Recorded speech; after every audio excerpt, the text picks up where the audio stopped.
Hello friends, AP mega DSC 2025కి సంబంధించి ఫైనల్కి అనేది ఎప్పుడు వస్తుంది, రిజల్ట్స్ అనేవి ఎప్పుడు రావచ్చు అనేటువంటి ఇన్ఫర్మేషన్ చూద్దాము.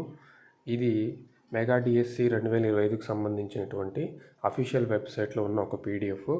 అందులో మీరు 8th పాయింట్ కనుక చూసినట్టయితే రిలీజ్ ఆఫ్ ఫైనల్ కీ అని ఉంది కదా. ఫైనల్ కీ అనేది ఎప్పుడు వస్తుందంటే the final key will be released after 7 days from the last date of receiving the objections అని ఇచ్చారు. జూలై 11తో మనకు అబ్జెక్షన్స్ అనేవి క్లోజ్ అయిపోయాయి.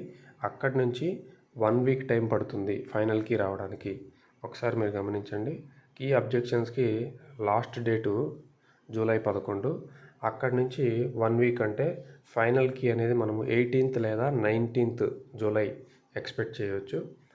అలాగే 9th పాయింట్ మీరు చూసినట్టయితే డిక్లరేషన్ ఆఫ్ రిజల్ట్స్ అని ఉంది కదా. Results will be declared on the 7th day from the date of release of final key అన్నాడు. అంటే ఫైనల్ కీ వచ్చిన తర్వాత 1 week లోపు మనకు రిజల్ట్స్ వస్తాయి. ఆ లెక్కన మనం చూసుకుంటే final key expected date 18th or 19th వస్తుంది. రిజల్ట్స్ అనేవి అక్కడి నుంచి 1 week కాబట్టి 25th లేదా 26th జూలై మనము రిజల్ట్స్ అనేవి ఎక్స్పెక్ట్ చేయొచ్చు. తర్వాత సర్టిఫికేట్ వెరిఫికేషన్ ఉంటుంది. చివరిలో వాళ్ళు అలాట్మెంట్ ఆర్డర్స్ అనేవి ఇస్తారు. ఇది ఆగస్ట్ కల్లా పూర్తి అయిపోవాలి అని మనకు ఇన్ఫర్మేషన్ అయితే వస్తుంది. ఓకేనా? Thank you.